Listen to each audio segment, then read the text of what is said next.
Welcome to the Late Night with Chalky podcast. 3, 2, 1. Friends and family, brothers and sisters, welcome to the Late Night with Chalky podcast. Woo! Our guest this week, a young ripper from Encinitas. With his smooth style, creating effortless surfing, it is no surprise that he's already had huge success at an early age. This USA junior national team member has had multiple wins both in N.S.S.A. and the USA surfing prime events. He recently won the San Diego Pro Division. I think he won like 2 G's. What? Did you put that money in your bank? And is charging hard on the WQS North America Tour. Looking to clinch one of those very few hard spots for the Challenger Series. Looking forward to it. This hard worker trains both in and out of the water, and we expect big things to come from him. We welcome Kyan Yang. Yeah, bro. Thanks for having me, guys. Appreciate it. It's only been 3 years since I asked you to be on the show, but hey, it's never too late. But right? since then, Wait, 4 years. It'll be 4 years. But a lot of good things have happened since then, so we Yeah. have a lot of good stuff to Well, talk we about. needed you to, step it up a little bit before we get. You gotta accomplish some things before you get on the show. Yeah. Getting on the show is kind of big time, bro. So Appreciate tell all you your guys friends you made it. Yeah. Thanks for having me, guys. It's an honor to be Good. here. Stoked to have you on, and thanks to Papa Robert over here for escorting you down here. Yeah. I hate driving long distances. I have like a little Short Jeep. attention span. Like a little Jeep that's like a 2002, but like gas mileage on it is so bad. I think it's got to be like 10 or 12 like miles per hour. No way. Gallon, yeah. A Jeep? What kind of Jeep? Like a Cherokee? Or? No, it's just what's it called? Jeep Wrangler. Regular? Okay. Liberty? Just like They have that. little 2-door, but the tires are like the size of my dad's Tacoma tires. So that doesn't help. Does it hum like the tires that hum? Yep. Yeah. And it's like, and it goes so slow, like I'll accelerate and it just takes so long to go. So driving on the freeway is not fun with that thing. So before we start at the beginning, let's give props to your sponsors. Yeah. Yeah. Let's do that. We love sponsors. Yeah. Thank you to Salty Crew, Monera, Sharp Eye, supporting me with boards, Nixon, Creatures, and San Diego Board Shop. So thank you guys. Appreciate What a it. solid lineup. Yeah. Right? Yeah. Super Dude, grateful. That's like the who's who of who you want to get sponsored from. Yeah. I mean, it's all covered. Yeah. Rubber, accessories, boards, shop. Like, that's the dream lineup right there. Yeah. So before we start talking about the past, about you, Kyan, I met Kyan at the US Open in 2019. Yeah. And it was so funny because like him and his buddy were talking and I was sitting next to him and I'm like, these two kids are pretty rad. Like, how cool are these kids? Didn't know who they were whatsoever, right? Like, it was the first time I met them.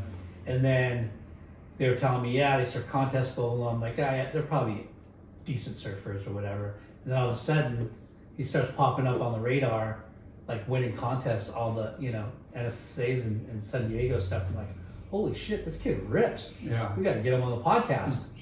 It's funny. My girl, he's 14 and he's on social media too. And he was like, "Who are you interviewing?" And I'm all this. And we're pulling up your Instagram. He's like, "I've seen him at the pier. I remember that graphic or that logo because you got characters on." And that's one of the questions you have is like, you got characters or a spray he remembered. And Nice. Yeah. I was like, Yeah, you guys come to Huntington quite a bit, right?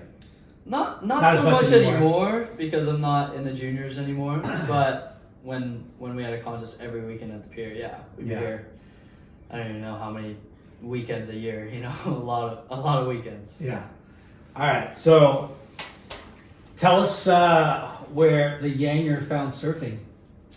Well, I actually started pretty late in terms of like surfing. I started when I was around like 11 or 12, I think, and that was maybe 6th, 7th grade.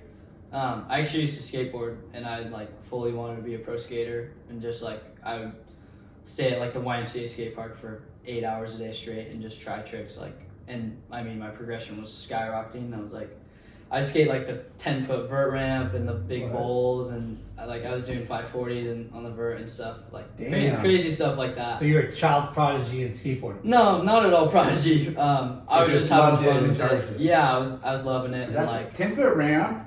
Yeah. It's like, You're skating that's vert. gnarly. yeah. Not So, really. Were you street skating too? Not as Like much street handrails and skating. ledges, or Like I would do a couple rails here and there, but that I love like mini ramp was my thing. I love mini ramps and I love bowls and vert and stuff like that. So like what pro skaters are you look up to? Gosh, I can't even remember honestly because I haven't skated for so long. But I remember there's a video of me talking about like Chaz Ortiz, and I would like mimic his like what he said, and then I'd do his trick or whatever. Yeah.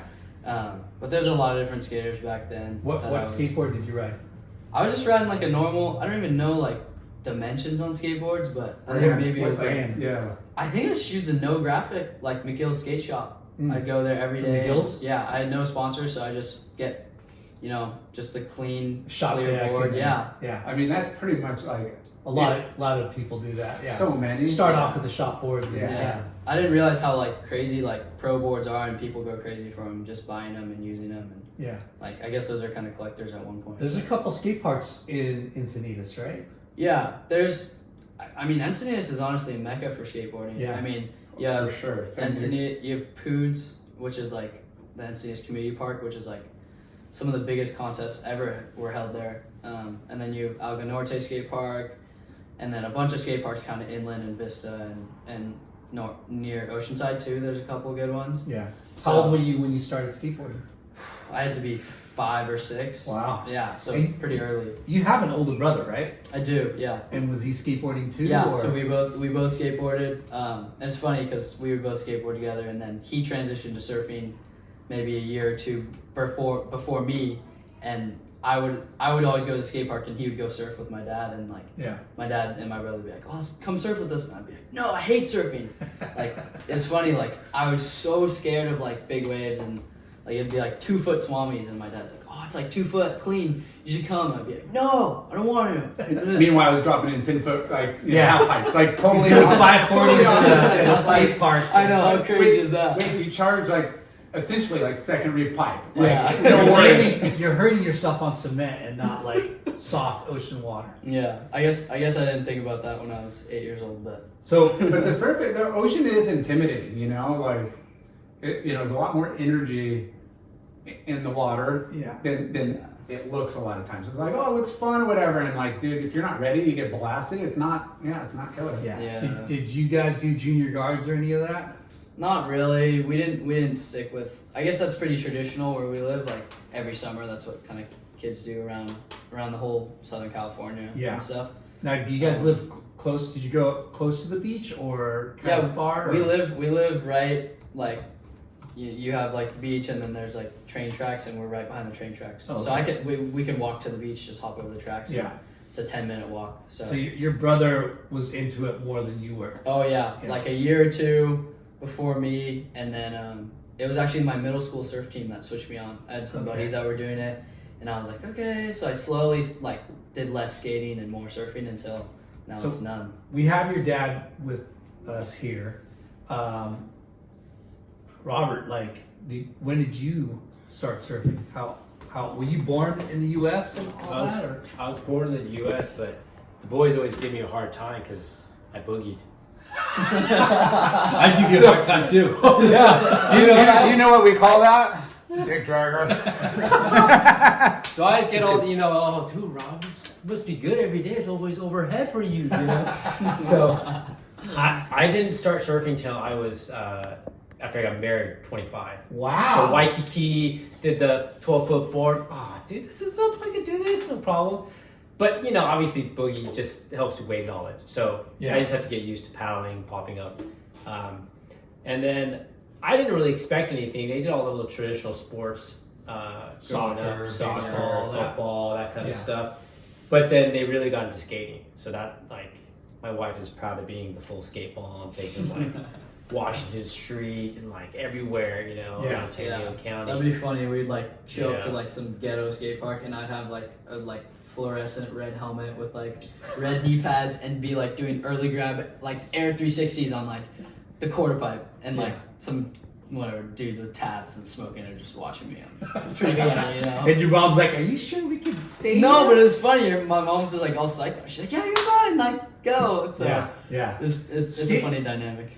I grew up being a skateboarder first and got into surfing just like you later, because I grew up inland Long Beach, and but skateboarding, I feel like it gives you a little bit more extra as far as like you learn faster if you skateboard surfing, and I think it kind of gives you more, I don't know, technique and talent, you know, like knowing how to skateboard, you definitely become a better surfer. I mean, the best surfers in the world right now, they're fucking really good skateboarders.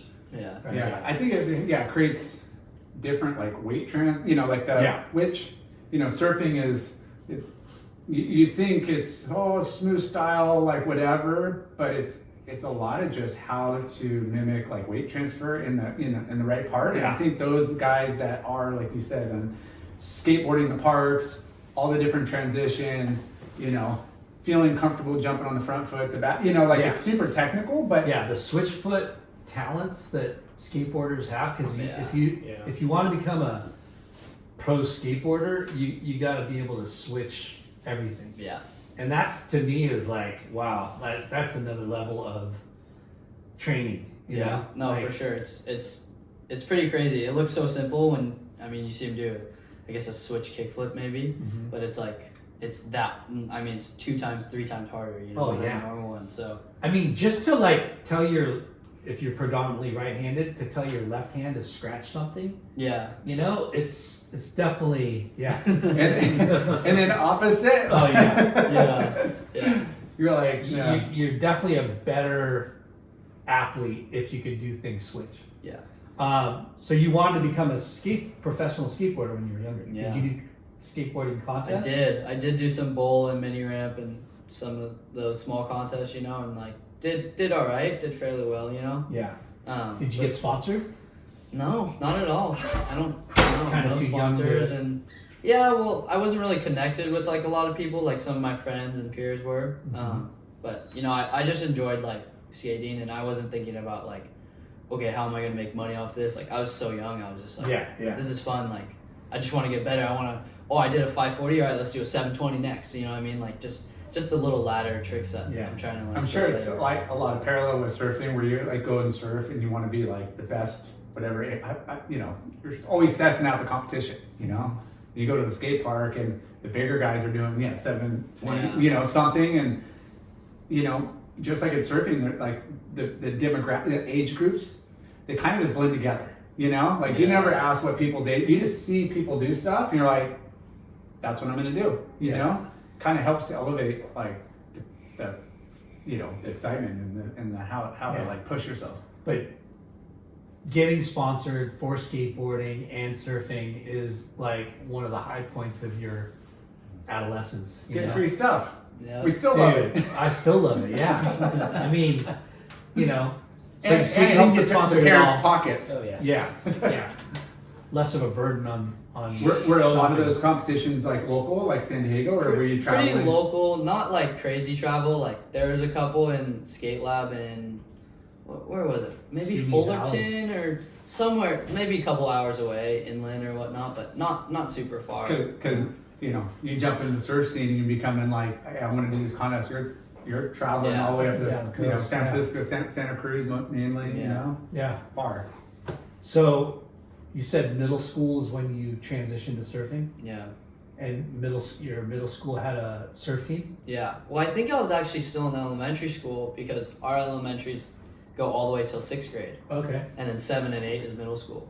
So I think I was 6th grade, and I was so stoked to make the middle school team because I wasn't even in middle school yet. So I beat some of the middle schoolers in. So I was like, oh, this is cool. Like I'm not even at the school, and I'm on the school surf team. So tell us about, did you boogie board first like your dad, or Just straight surfing. I wouldn't. No, I'm not a pro boogie like him, but Hey, Mike Lambresi, he double dipped in both pro there you boogie go. boarding and surfing. He's a professional, one of the first original Hey, body surfing professionals. No shame in his game. And he was 3-time PSAA Wow. champion. Yeah, That's national crazy. champion pretty much, yeah. So what was your first board like? And what do you remember your first wave? I just remember my Hold on a first second. Bro! Oh, poor pup.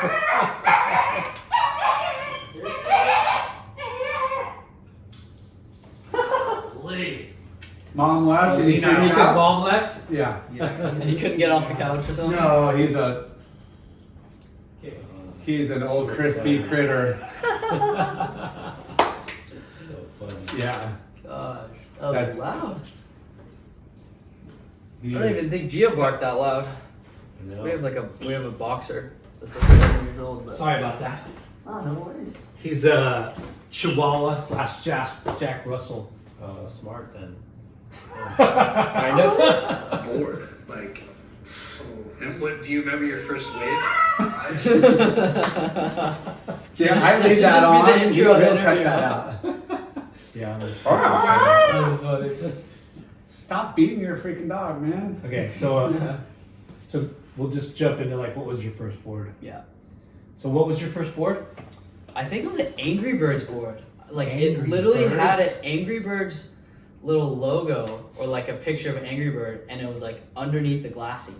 So Huh. maybe it was like some like laminate or sticker, but I don't even remember what brand board it was. But Yeah. it was a little. I think it was 4-8, and like I'd surfed that board for so long. Like that was my. Where did you primary find it? board?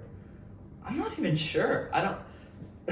I don't even know. I think I was just like. Garage sales, surf shops. Yeah, it must have been a surf shop or somewhere, but my dad handed it down, and I think it was maybe my brother's old one. So And what was your peer group? Did you have friends that were like at school that were already surfing, and then you just like yeah, I had a bunch of friends that were like same age that were all surfing and like doing the same surf team thing, and then they were slowly getting into like the WSA and the N.S.S.A. like contest, and I kind of followed that too. I was like, obviously, I'm kind of like naturally competitive too. Like it was almost destined I was gonna do contests. You know, I love contests. So, but yeah, I kind of followed like what they were doing, and like obviously whoever you're around, like you're gonna start doing what they're doing. You know? were there like flyers in the surf shops, or you just said like, hey, you know, was it online? Like, hey, I told my friends like, hey, this is where the contest's at, because there was no internet when we grew up, you know. Yeah. And they would just have like You'd go to the shop. they would have their flyers. Find You out. go there for everything. That was your information like hideaway, the surf shop. Yeah. Movies. I just had a Premieres. flashback of what it was. They have like the little menu thing, Yeah. and the folder, the plastic thing that held the little Yeah. pamphlets for CCSA, Yes. WSA, And it'd all be on the NSSA. counter, and Yeah. you go and Yeah. grab them and hand fill them out and stuff. And that's how you would know the schedule of Yeah. contests and who do you have to send your money to. Yeah. So See the your season. friends were starting to surf Yeah. contests. So you're sixth grade when you first started surfing? Yeah, sixth Surf grade. contest? Yeah, and I think my first contest was like the SSS. It was like the school one, because I had made the school surf team, and I think I made like the semis in like my first contest, and I like couldn't believe it. I was like, oh my gosh, this is like the sickest thing ever. Like I didn't even think I was gonna make it that far, you know. Yeah. And that kind of turned me on to go do like the WSA contest. Obviously more the SSS, and then started doing the WSAs, and that was all like I think word of mouth. Like a lot of my friends and a lot of the people that I looked up to that were older, I already knew they were doing like the WSAs, and I knew that was like, you know, the next step for my surfing, like for me to surf contests, you know. Mm-hmm. So it wasn't like back in your day where it's like, oh, I'm gonna go find flyers and sign up, and you know what I mean. But We had a lot of different organizations. You know, obviously Huntington area, there was CCSA, WSA, which is Calvary CSA. Chapel, and then there was CBA, CBA, CSA. CSA. Anyway, so they're like obviously Coast WSA and Series. NSSA were kind of like the dominant, like Yeah. you're gonna do some travel. Those are the more like Prestigious. But there was a legit. lot of other events that you could kind of get your workout on. Yeah, you do know, little it local wasn't the ones. cost was like a 1 day event. Cost wasn't that bad. They fed you, you know, Yeah. and you could kind of just. prize packages. But the pricing, you know, the prizes is kind of again Yeah. like it's like getting sponsored. You show up and you can make that final. There's goodie bags for 1 through 6. yeah. And was your brother doing contests too? Yeah. Okay. Before me, same thing. I basically followed in what he was doing. You Yeah. know, he was definitely, I guess, like a little less competitive about it. Like at that time, I couldn't really tell. I was kind of just like doing what I was doing and like following what he was doing. But I mean, now he doesn't compete anymore. But he was definitely like, I feel like I had like that little fire under me. Like, What's the age difference? The froth. yeah, 20 months. 20 months. Oh, that's it. Yeah. Wow. So pretty close. So it was cool having a brother that was like similar age to me, and like we had the same interests, like both skateboarded and then both surfed. So I think maybe I kind of followed him. Maybe I don't know. Maybe he was mad at me for copying him and whatever, doing what he was doing. But Dude, that's the way it is. Dad, is it a trip? In all families, in all generations. yeah, exactly. Dad, is it a trip on different personalities? One's super competitive, the other one's kind of the cruise. Oh, totally. I mean, you just gotta talk to them differently. You know, communicate differently. One's auditory learn, one's more kinesthetic. I mean, it's just like, sometimes the opposite. Yeah. Are you good in school, Kyan? Are you studious? Yeah, I'd say I am. Yeah. Nice. You I mean, apply just enough to keep the parents off your back? Well, my parents are Asian, so like they're super gnarly about it. You got a 4.0? We need a 4.5. Oh, 100%. I'll get like a couple A's and 1 B plus, and she's like, "You got a B? All right, you're not serving for a week." Like, that's how it goes. So, but that's good. You'll Keeps me on thank my him toes. later. Yeah. Oh, 100%. You'll yeah. thank them later. Yeah. I tell my kids, I'm like, what you could negotiate and get that B plus up, no extra credit, no extra, everything's Yeah. fluid. Yeah. So you're naturally gifted in studies too. Yeah, I'd say I am. I'm not. I mean, I work pretty hard, and like, I feel like I think it was maybe 3rd grade. I did like times tables, and my mom would drill me about it. And then it'd be fun like doing them in class because like everyone wasn't very good at them. Yeah. So I could feel good about myself. But I guess like my mom pushed me pretty hard in school, which made me want to like do well in school too, and like get good grades and like. Gotta set the bar, you know. And, Yeah. You gotta set goals in the bar, high. So, you Life's if you don't easier. hit that, as a parent, like you want to set it up, but you want them to say, do your best. Yeah. That's it. Do your best. If it's not good, do better. Yeah. Exactly. You're out. Yeah. I mean, she kind of set like a pretty high standard on me anyway. Like when I was literally in 2nd grade, like A should be the normal standard. So it's like, as I've grown up, it's like my friends would be like, "Oh, I'm so stoked I got a C," and I was like, "Are you joking? Yeah. Like, I would die if I got a C," So, but it's good. Like I feel like when your parents can set a good standard for you, that's like sets your life up straight, which is great. Yeah. I mean, the smarter you are, the easier life becomes. I just, we're in sales, so I just put in a contract, like you get A's, you're going to make a lot of money, because that's like hard work and that's like hitting your goals, and, just incentivizing them and getting reward. It's like, hey, we know how hard it is, and it's Do as I say, not as I do.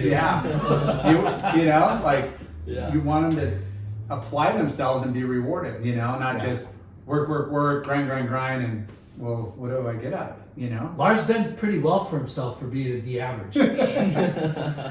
Whoa, bro. Whoa. Hey, I got straight A's once, bro. Hey, I could I got straight A's once. Those transcripts are somewhere, bro. Yeah? Yeah. What were they? C plus, right? D plus. No, I was over 3. I was over 3 all the time. No, you're pretty smart. What's funny is like the best, we talk about this quite a bit. Yeah.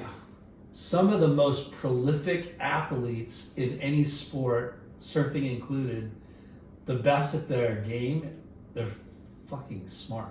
Yeah. Yeah, and there's a difference between like book smart and intelligence smart and street smarts or whatever. We're talking about just intelligence. Yeah. Like people that are really good at in competition or in sport or whatever. And it's work ethic, and there's a lot of DNA and genes and stuff that have a little bit of play in it, but hard work and having the tools or whatever. But you gotta have the smarts. The stereotype for jocks, right? They're dumb jocks.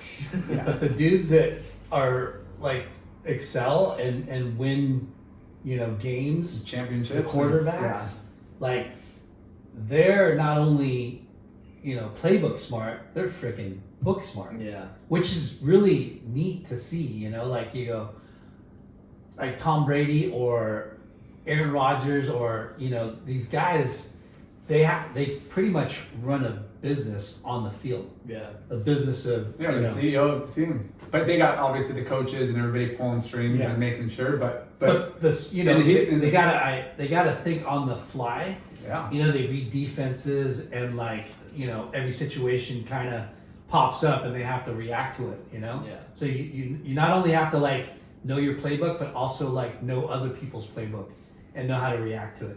And then you got somebody like Kelly Slater, Yeah. who's the 11-time GOAT of surfing. Go with it. I think he's got an unfair advantage, though. I think he's got a photographic memory. He might have one of those photographic memories because I can't believe how smart that guy is. Yeah. Like, Yeah, you know. And but this show is not about it's everything. D plus over here. Yeah. I would say Gabe Medina's pretty gnarly too. Just Yeah. the heat, like I Thank just you remember for when bringing he, that up. I just Yeah. remember when he burned Kyle and won the heat, and like everyone was tripping out, and I was like, that was so dang smart. Like Yeah. as much as like he gets hate for it, like that was Dude, sick. okay, Like, yeah, that was okay. so rad. Slater did What's that your against job? To win Shane contests. Gresham at the U.S. Open. Yeah. You know, Kelly pretended he didn't want the wave. Oh, I saw that And he video. paddled around It was- Shane it was and a he took off and got him U.S. in Open. interference. Yeah. U.S. Open final. And Yep.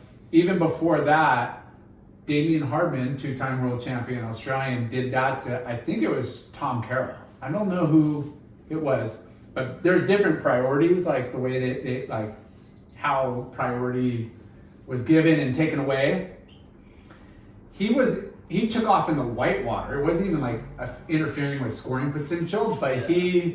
he was, you know, I think it was Tom Carroll. Don't hold me. We'll have to check Damien this. gave Damian interference Hardman to- like spun around in the whitewater and like stood up at North Narrabeen in an event, Coke Classic or whatever. behind him. Behind him in the whitewater, and because he had priority. Yeah, caught And- up to him and got him a. No, he just stood up. Back then it was like a different like. Oh, shit. rule. Yeah. It's just like if you're It's, a guys tech, on the it's, same it's like page. a technicality that he saw. That sucks. Yeah. But But I'm still. just saying, Yeah. you know, he was hated. Like, oh, Damian Harmon, he was a, you know, freaking competitor. Yeah, You know, like, that the one. you know, Slater. Yeah. You know, Gabe. That You know, the Slater most recent one is Gabriel, on and everybody's Beshan. like, oh, he's such a kook, and I'm like, that's competition. The Slater one on Beshan Was gnarly. cutthroat. That was heavy. They lost friendship over that. That was so freaking diabolically, you know, Yeah.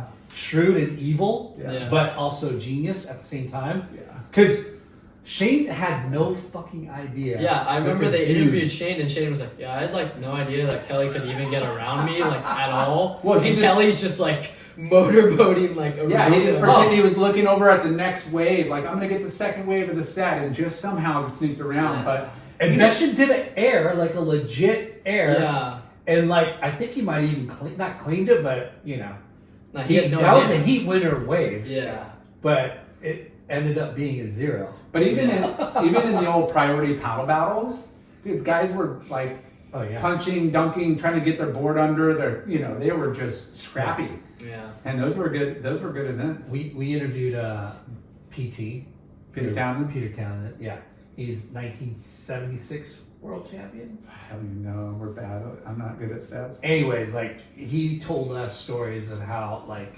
if you think people are gnarly now, they were much gnarlier Yeah, back then yeah, because they were barely making any money, yeah. and they were just like. And there were no rules, and now they put in stuff to kind of help level the playing field and make it kind of fair because you want surfing to highlight and win. You want to win on surfing, not Yeah. technicalities Yeah. and like. They would just You know. paddle battle each other Yeah. all the time, Yeah, which was like wow, cutthroat. Like, yeah. But so you started surfing contests, and you said you made the semis of your first contest. Yeah, maybe not my first like actual contest, but like my first kind of like wheel WQS or contest. something? Yeah, it was. Maybe I did like I think maybe I did a little city contest or something before. I still have a video on my phone. It was like when dabbing was a thing, and I did a turn. I did a card, and I hit it, and I was so psyched. And I dabbed like full on like, and I didn't know claiming was like a kooky thing, you know, like. At least So- you didn't lay on your board and plank. Well, you see people doing it. Yeah. You obviously mimic somebody. It was like, I'm pretty sure it was like a trend back then. Yeah. And I was just like, I kind oh! of remember that. And then now I look back at it, I was like, what was I thinking, but like Yeah. I don't think I was thinking. You know I'm what? gonna dab tomorrow. No, next time I get a good one, I'm gonna plank. I'm gonna get down on my I'm dabbing I'm gonna plane. I might have to dab if I get like a 10 in a contest and bring it back. Oh, That's yeah. sick. It's dead. Hey, we're gonna hold that to you. We know you can drop 10. Let's do this. Let's take a little sidebar on claiming real quick because you're a way younger generation. Yeah. Do you see your peers claiming a lot? I see people claiming 4s in the QS. It's so heavy. Trying to sell the. Dude, I saw like 5 people claim at Pismo like one turn like fist pump like crazy. Is it claim to get that score? Oh, 100%.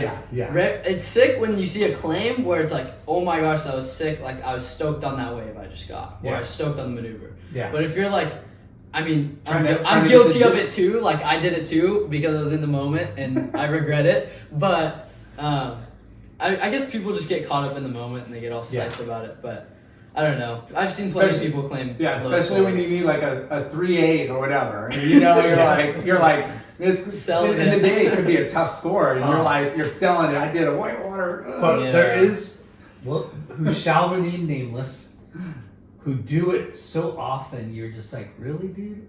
You're really going to do it again? Yeah.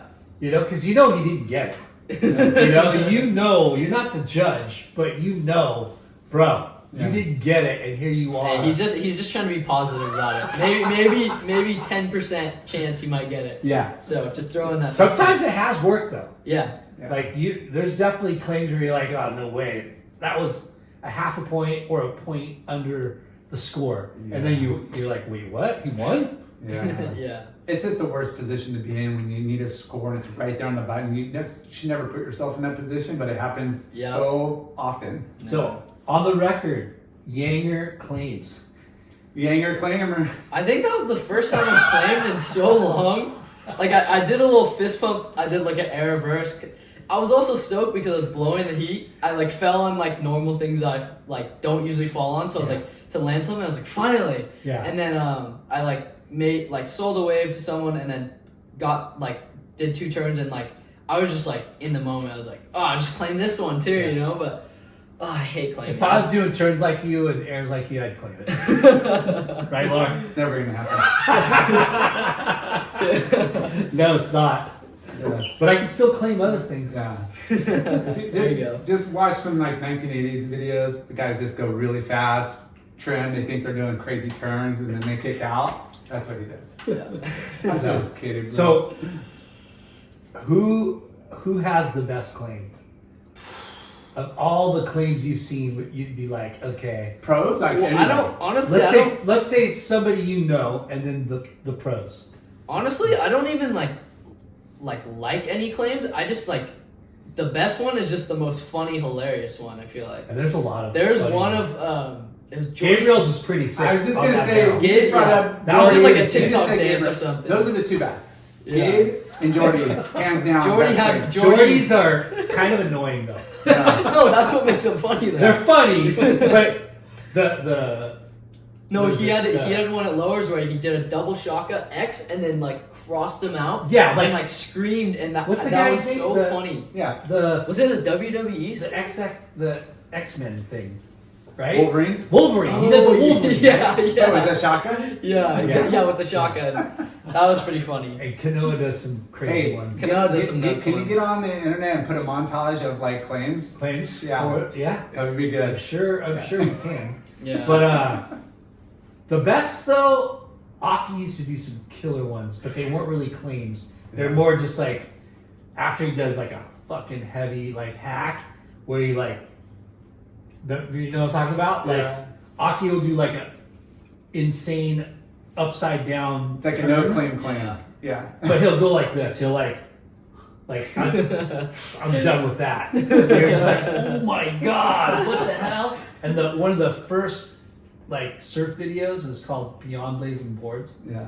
Remember that? Yep. At the beginning, he does this like aerials were still pretty new back then too. This is like early, mid to late 80s, and he does this frontside air and does like a 180 into the whitewash. He disappears, comes out of the whitewash, and he stands up and he like does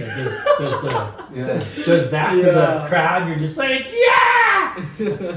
But John, the no claim, those are pretty awesome. Yeah. Well, people used to make fun of me for doing that because I always do the hair whip because I have long hair, and so I would do an air to turn, and I'd be in the whiteboard and I'd hair flick, and then they'd be like, I'd kind of stand tall, but it's like I wasn't like pushing my chest out, and I'd kick out and be like, how was that claim? And I was like, no, I was just like cleaning the hair out of my face. Yeah. Like, come on. And that's like, no, you claimed it. Yeah, like the no claim, they just stand up all like tough and then But then I'll make fun of my little buddies that do air, and they'll do a little hop. Like they'll land it and they'll do a little hop and then kick out, and I'm like, how's that little claim? And they're like, I didn't claim it. And I was like, oh, I know you did, like for sure. I knew you were stoked on that one. That's funny. Yeah. So you're surfing WSA, these you're 12, 13 now, surfing contests, getting the groove. You rode your first board for how long, you said? Quite a while? Yeah, a couple months probably. And then I was riding a green, I think it was a Super Brand board, and it was an all green. Super Brand. Yeah. And I love that board. That was one of my favorite boards back then. And then I think I went through a bunch of Channel Islands boards. We're good friends with the Downings, Dave Downing. He's an ex-pro snowboarder, and so he lives in that zone. Right? He lives right there, right, just on the other side of the tracks, right next to the beach. Yeah. So he's the man. Yeah. Big mountain. Yeah. So we hung out with Dylan and Logan. They're basically same exact age. Logan's my brother's age, and Dylan's my age. Is that Dave's kids? Yeah. Okay. So we would always go to their house and hang out, and so he would always have random Channel Islands boards. So I'd always skateboarding. Yeah. Did he have a mini ramp in his yard? I don't think so. Maybe earlier, but yeah, I'm not sure. But they would always have a bunch of surfboards, snowboards, fishing gear everywhere. Dude, yeah. Talk about the perfect Burton ambassador. Dude. Not only was he a prolific snowboarder, but he skateboarded, he surfed. Yeah. He was he's the face of that brand for many years, and still is because of everything he's accomplished. Yeah. He's a legend. Yeah, legend for sure. So who ended up being your first sponsor? First sponsor? I don't even remember. You're too young to forget, bro. I have really bad memory from these years.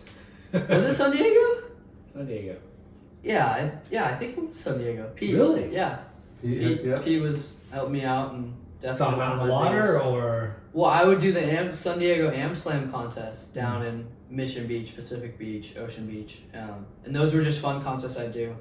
How awesome! Sorry to cut you off, but how awesome is it that San Diego and some of the other shops, but San Diego specifically, how much effort and money and time they put into the amateur and pro surfing. It's so rad. I mean, they spend money on obviously the Pro-Am, which brings a lot of good surfers. A lot of the actual pros that do the QSs come to do these. Yeah. And then you have a bunch of local kids that love doing the amateur contests, the 14 and under, the 15 to 19 and all that, and it brings the community together in a place where we all love surfing, San Diego. Yeah. So I was just grateful to be a part of it, and it was awesome that San Diego was the main title sponsor, putting it on, supporting all the shops, obviously their shop, and then all the brands that come with it. And they do it for skateboarding too. Skateboard too. Well, it's funny because when I was skateboarding, I used to do those skate contests. Okay. So that's actually go back in the past. I used to do those skate contests, and it's funny because I only really skated street bowl and stuff and mini ramp, and the contests were street.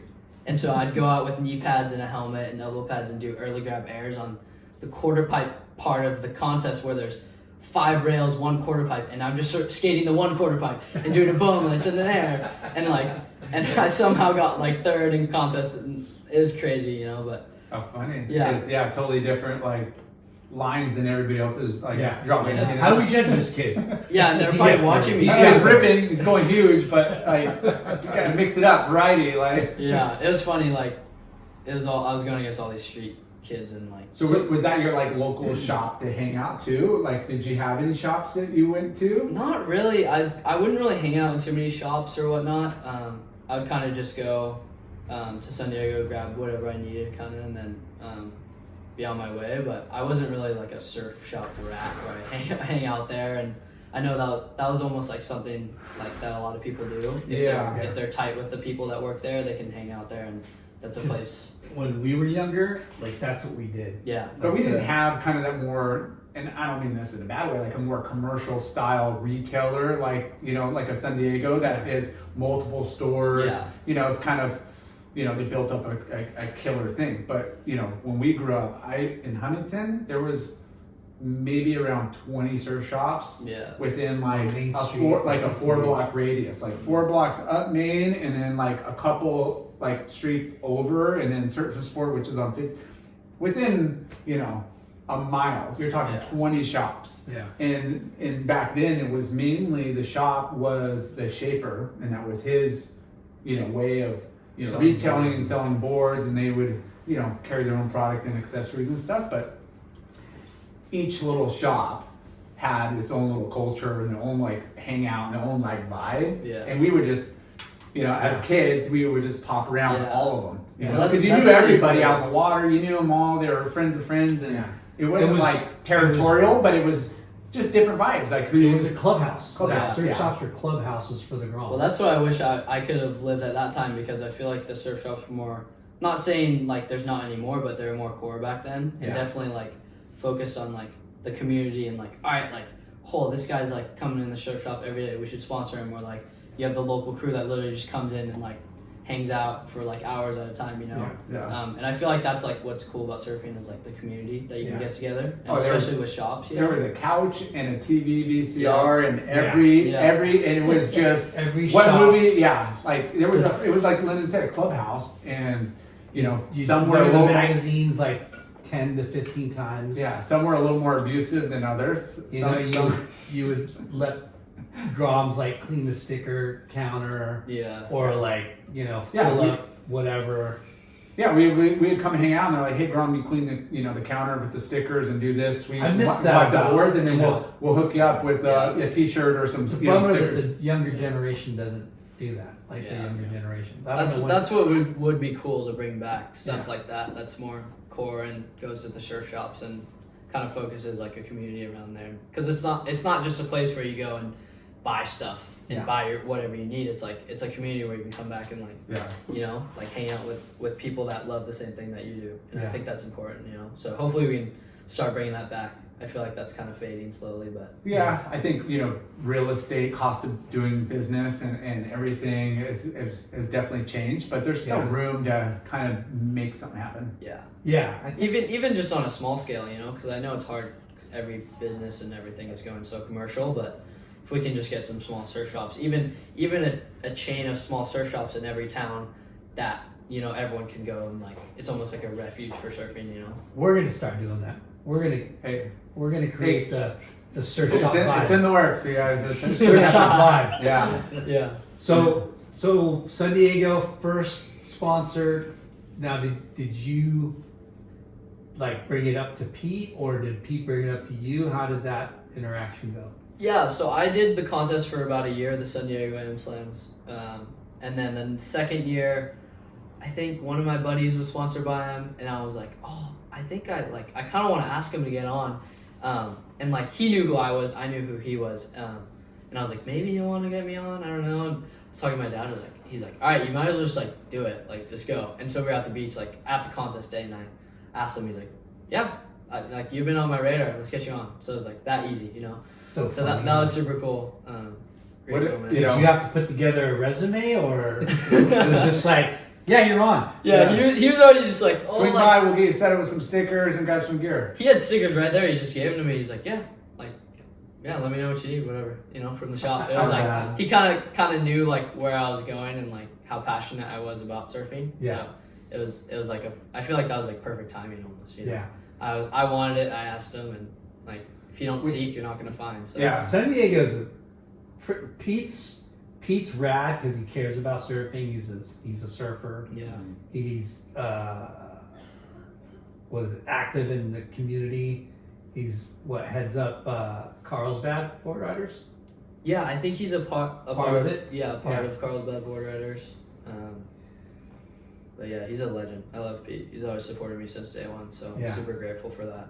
But how rad did this take the initiative though, and be like, well, kind of knows. I feel like you feel like you're Robert ripping. was probably the one. Like, Robert was probably like, dude, go get, help me out here. yeah. You're good enough to get some free stuff out here. Yeah. He's Bob like, and hey, I can't he's support like, hey, you for your get life. hit. I want some t-shirts, so go ask him to get on. You know? There you go. It's rad. Yeah, how great is that though? Like when you realize you're sponsored by somebody. It's pretty crazy. And you get the sticker. Yeah. And you get the free, It's the sticker, swag. dude. The sticker's just like the best thing ever when you're a Grom. You know? Yeah. It's like the sickest thing to put on your board. You try and like make sure it's not wrinkled or like put it in the right spot and like not too high, not too low. It's pretty classic. And then how like proud you are when you go to school the next day. You're like, yeah, Yeah, I'm sponsored, you know, but see like that sticker. It's on the locker. shirt. It's on your book cover. It's on your bike. It's on your door, your room. It's everywhere. Yeah. Oh, this shirt, the San Diego shirt. oh, I got it You for guys free. get it. Oh, how much was it? I don't know. Yeah. I don't know the cost of anything anymore. Yeah, it's funny. I have there's plenty of Groms that I surf with at Seaside that are like, I see them flexing on other Groms like, yeah, I get this much free product, and I'm just like, It is a little bit of a status symbol. yeah. And it, it's definitely it creates some healthy competition and some Oh, for unhealthy sure. like claiming. yeah, But it's just part of the deal. Like It's all good. You're talking about giving kids free gear. yeah. Oh, dude. They're shit talkers already. Oh yeah. How'd you get on? Yeah. Hey, take the Fuels the initiative. fire, Hey, yeah. I commend you on that. Like again, Yeah. not too many people are a little timid and shy, and it's a good thing to kind of start developing at a young age. Like, hey, what are they gonna say? No, it hurts, Yeah. but Yeah. Well, that's what my dad always told me. Was like, the worst thing they can say is no. Yeah. I was like, it it's not makes that you. bad. You hear that, it's gonna make you try 10 times harder, and then when you Exactly. do get the sticker, you're gonna be like, holy crap, I gotta really step it up. Yeah. That's probably one of the best advice is how are you gonna know if you don't ask? Yeah. Yeah. All they can say is no. Yeah. And then you live with that. Yeah. For sure. And then you get better and then maybe you go back and try again. Yeah. But yeah, it's like I've heard in sales, like that's like the number one thing. Yeah. Like you never Most powerful the word. the sexiest word in the English language is no. We heard that from Duma, Yeah. from Damien Fairfort. Fair and forward. So you're sponsored and you're surfing with your Rat Pack. Who's in your like group that we would know that is surfing now? Pushes. Right now, sparring partners. I got all the Seaside boys. I got like Titus Santucci, Ellie Temperi. They're all still in the juniors. They're like a year or two younger than me. And there's a kid Dane Libby coming up. The Rowe boys. They're like little boys, but a lot of like people coming up. And I feel like Encinitas has been almost shadowed by a lot of other towns. Like Yeah. I mean, I was stoked to see the WSL Worlds run at Seaside. It's like Yeah. I was bummed because I was in Hawaii, so I couldn't watch it and I couldn't surf with all those guys. But it was cool to like they finally brought a surf event back to a good surf wave. Like the Yeah. waves are good. Like Did they run? They in couldn't have NSSA gotten any there? better. yeah, Did Like, they run? they used to. They used to run NSSA Yeah. there. I used to compete Yeah. there. Yeah. Well, they still did when I actually did a couple N.S.S.As. They Yeah. were running them and then they kind of stopped. I They think got they've such run one. good I fucking surfed waves. a bud Yeah. tour event there or It was PSW. gnarly. Yeah. Like, the waves were gnarly. Yeah, I mean, I literally just surfed there yesterday, and it was like 3-4 foot like running lefts on the reef, like just so fun and ripping. Medium tide come in. some Low short- tide. Low tide off Low the tide. back. Yeah. So it's definitely like I feel like it's a surfing mecca, and I feel like we've been like losing that. Like I'll go down to Seaside. So and you I'll got see, 2 years to compete in that, right? They're going to do it again next year, yeah? yeah. Well, I don't know if there. I was talking to Chris Cote and a bunch of other people. And I was like, hey, you think they're gonna run it there next year? And he was like, I don't know. He's like, I don't see why not. It was firing. To be honest, he was like, oh, they kind of did a bad job of promoting it. They promoted it pretty late, I feel like, for people to come and actually flock to watch it. But if they can do that better, I mean, it's a cool arena too. It's a giant parking lot, Giant parking right lot. on the beach, Yeah. and it's an A-frame wave, like way out the back, and like it's just like an amazing place to I mean, I feel like have a surf contest, and we have icons of the sport there. I'll go down to Seaside every day. I'll see Rob Machado, Taylor Steele. You know, sometimes I'll see Taylor Knox. You know, you got Todd Glazer. You got all these people. You know, it's like there's so many core surfers that go there every day, and I'm just surprised. How much FOMO were you having? I was watching like Levi's heats, Levi Slauson. I told him I was screaming at the TV. I was like, "Go!" Like, you know, it was funny. You know? I've heard the name Levi, and I've seen like clips of him, just little bits. But he stepped up. But he fucking he was ripping, and he was doing like Hail Mary, buzzer beater. Like it was really like inspiring to watch how like steely nerves he had. Yeah, just so like sit there, wait for the wave, and like obviously he's a local there, so he knows that wave better than anyone. You know? But you don't want to leave it to the end. Exactly. You know, talent pool and the ripping of all the different countries is so mental. Yeah. Like there's so many good surfers from around the world. I never even heard of that Jarvis Earl. Jarvis, yeah. And he impressed the hell out of me. That whole contest was stacked. I mean that's what you like. That's where you want to compete. You know, the best kids your age in the world. Yeah. So. And the chick, Francisca Kika, she's gnarly too. Dude. Yeah. And that's Joe Vaselko's daughter. Yeah. That dude Joe, the dad, is from Huntington. We grew up with him. Yeah. He went to Edison High School, like right around the corner from here. I know the little brother Jamie. Yeah. I met him actually surfing. He's surfing good too. Yeah, I met him because there was an N.S.S.A. there, and I was supporting my boys, Titus, Ellie, Dane, all those boys, and he was there, and so I met him there. Yeah. But he's a cool bro. Yeah, dad rips. They pretty much grew up in Portugal. Yeah. I think his ex-wife is Portuguese. Yeah. They were living over there. Like, back and talent. Like, she was charging, and she surfed well. Like, the girls' division, too, was like nuts. The younger generation, holy shit. Like, they're surfing good. They're bringing, they're stepping up the level of surfing for sure. So crazy. Yeah. So, San Diego, then what was your next sponsor? Board sponsor? Or? I was riding DHDs. Ryan Wong was shaping my boards for a bit, just literally down the road in Costa Mesa. And then... Is he a ghost shaper for DHD? He was the American shaper for DHD at that time. So I was riding DHDs for a little bit, and then in 2020 I started riding Sharp Eyes. Nice. So Marcio was shaping my boards and been doing it since. So they've been working good. There's some good surfers on Sharp Eyes.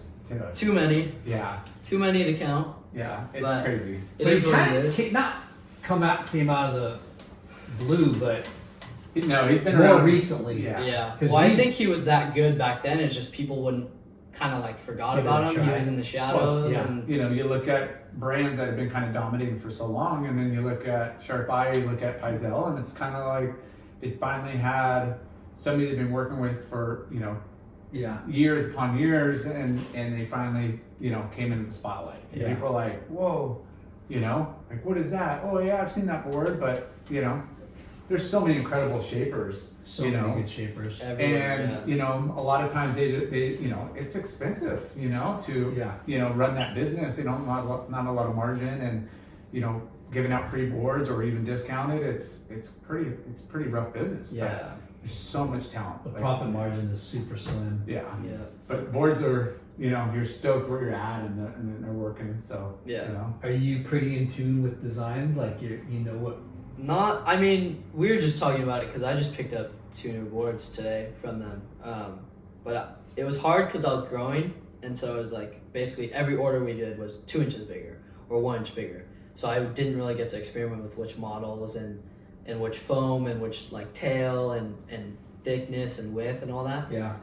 So now I've kind of stopped growing, which is kind of a bummer because I wish I was taller. But so kind of sit down and actually figure out what width and try new things, Yeah.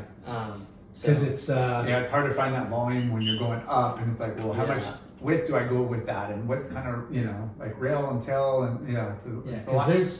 There's so much to the design of a surfboard, and the more like what functions, like certain Yeah. a swallowtail versus a squash tail versus a round pin. Yeah. Like all those different nuances, that, hey, you might be best on a squash tail Yeah. or a thumbtail.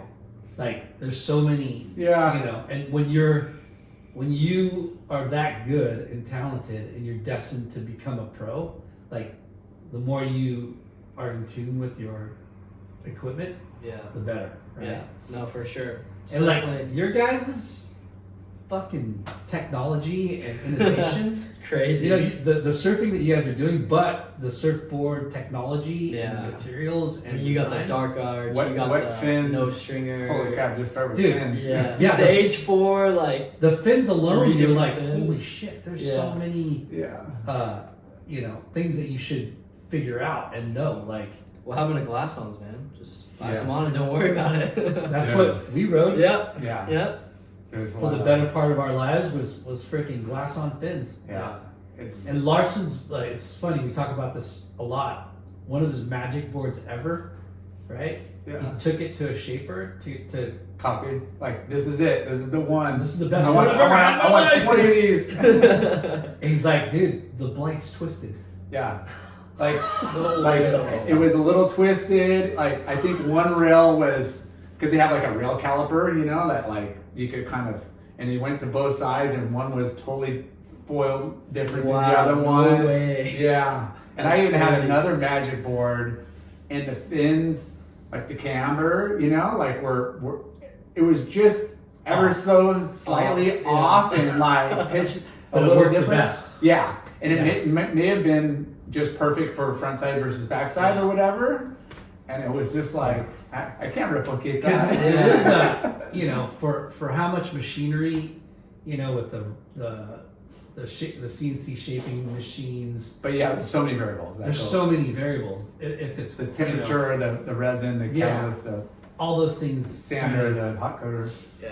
Yeah. But having a board that you're like confident in, Oh, that's That's- everything. yeah. Especially for a competitive surfer. Like, Yeah.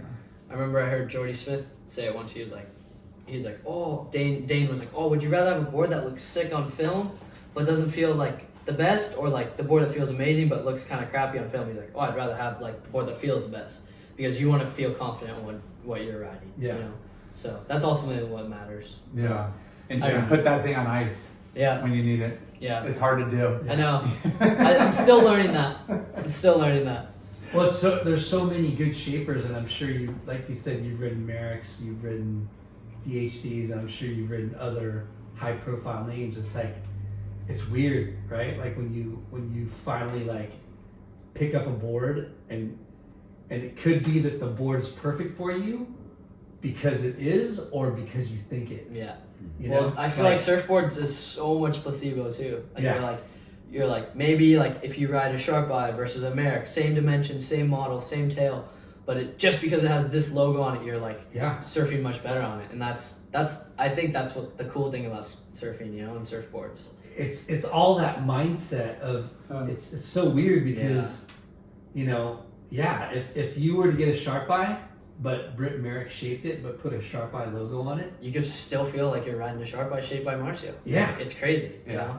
it's That's why I love that stab in the dark. stab in the dark. It's pretty like sick. no That logos. throws all that out the It window. throws it and- all out the window. Yeah. It makes it like there's Well, no how crazy is it precondition. though? Like some of those guys, like Mick and I forget who else, They could tell. they knew who the fucking shapers were. That was nuts. Mick was like, by just picking it up Mick and got like checking it out. 9 out of 10 or 8 out of yeah. 10. He was like, oh, Merrick, Mayhem, like, CI, and I was just like, no, they look the same. And he was Yeah. like, I was like, that's nuts. Like, And that then- shows how, like, Yeah, and then when smart they they are make those for- comments, oh yeah, this is like, Heisel's rail, blah, Yeah. blah, and you're I just remember like, Dane was like, yeah, that's like a chili nose. And I was like, what do you mean? That Yeah. looks the same as, like, any other board, Yeah. It's pretty crazy. Those guys are...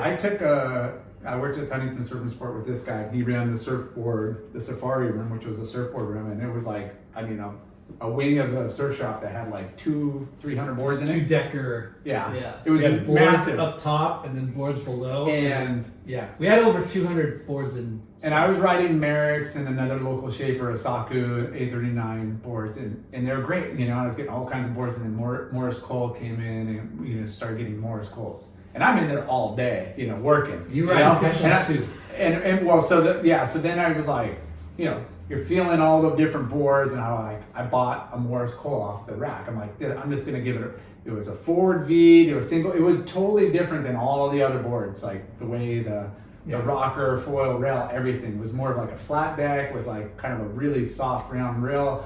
And I got one, and it was incredible, like one of the best boards I ever had. And since then, I went to like Mark Pesh, and I'm like, hey, like I really like that flat deck, you know, and I really like the way the rails are super soft, and it kind of, you know, you know, it's good to hop shapers and bring ideas, and not every shaper is perfect for, you know, any surfer. You know, it's kind of a, you know, a marriage in sort, you know. Yeah.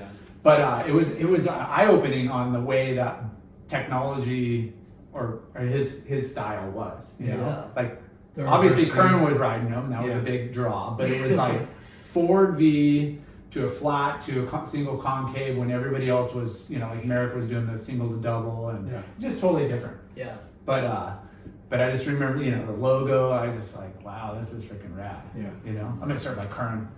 No, not even close. So, did you get a clothing sponsor or? No, not for a while. I wasn't, you know, no clothing sponsor. I think you had helped me get a part of Octopus at the time. So I was just kind of riding with them, and I mean that was basically all I kind of needed. You know, like I had clothes. It wasn't like I had one shirt. You know, so I was just grateful for that, and like was hungry to just surf and get better, and like I was just grateful for my dad. Like, you know, he helps me work out and eat well and all that, and that's a huge part of what I do. You know, taking care of my body. So that was really helpful and still helpful to this day. You know, but. And Robert, you're a nutritionist trainer? Nutritionist, and then I have a strength and conditioning practice as well. Yeah. Yeah. And what's your business called? It's just my business is corporation is Robert Yang Inc. So I have I have a website. It's just word of mouth. Yeah. You know, athletes that are sent to me. My studio, everybody's like, what's your studio name? I go, it's 511 Encinitas Boulevard, Suite 119. There's no name. It's just a private studio. So if you see some of the clips Kyan puts on, you know, that's where it's at. You're a nutritionist, but then you also do like weight training? Yeah, so sometimes an athlete will get my name and so they, hey, you know, you need to go, that's their strength coach. So they say, you need to go see Rob to get your blood work done, get your nutrition all sorted out because you got gut issues or hormonal imbalances. And then sometimes I wear a different hat. I'm like, okay, this guy's got some, you know, shoulder injury. Like I just got a motocross guy who's got like, I don't know, 50 plus concussions and all kinds of other things. So in that capacity, I'm doing both jobs to make sure that, okay, you have to eat well so that your body can heal, because otherwise you're just putting crap stuff in your body, you're going to be inflaming your body, so you can't heal over a period of time. So, so that's why I try to impart that to Kyan when he's ready for it. You know, I don't want to force it because at the end of the day, he's got to own it and he's got to want to do it. Yeah. So you do like rehab training too? Sometimes if it's necessary, or I'll have people that I work with, a team that I refer out to. Hey, your upper cervical spine is out. You got to go see him. Yeah. Or I mean, I feel like it's similar to like, let's say you're sponsored by Hurley, and then they're like, oh, you need a sunscreen sponsor? Well, I'll direct you here. Like that's kind of what he does, where he's a nutritionist and strength coach, but maybe he can't work on a certain part of the body, so he sends him to someone he knows, and it's like, you know, kind of connections like that. Yeah. So it's similar to, I feel like, the surf world in that way. That's cool. So that's what you do for a living. That's what I do for a living. Yeah. Oh, cool. Yeah. Did you go to school for it, or kind of just? I went to school for it. I did it kind of backwards. I got licensing and some other things. I got a master's degree when I was in my 40s or late 30s, and then it's a constant educational process. The boys always make fun of me saying I'm a nerd because I'm always He is reading. though. I'm But always like, reading, but that's the thing that it's always a constantly evolving field. Yeah. So you have to keep up on the literature that's coming out. Yeah. Um, Because there's always new. Always new things, new research, something that they found in an avocado that's new for Yeah. Anti-inflammatory, or could be something. Yeah.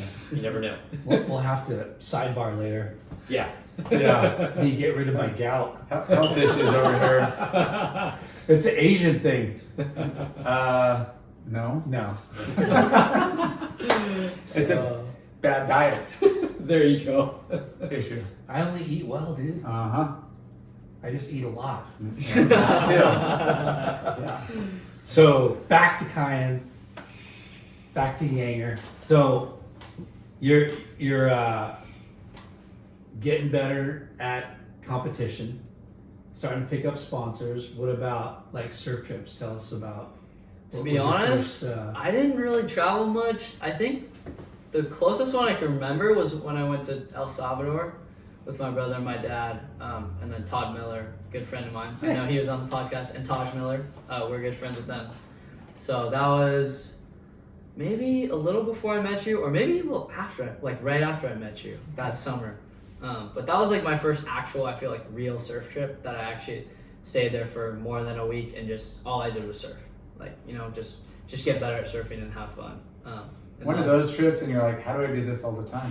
Yeah. Like, So where'd you guys go? Nicaragua? I need No, to- El Salvador. El Salvador. So we went to Las Flores, and we were staying on this cliff, and there was like, you walk down these stairs, and I think there's like 100 stairs or something. So every day we walk 200. down and up. 200? 200. 200 stairs, down and up, and Yeah, I counted. that was part of the workout. Yeah. But that wave was super fun. I really want to go back. Is that where they had the contest? Or No, Close. that was Punta Roca. They had the contest. Yeah.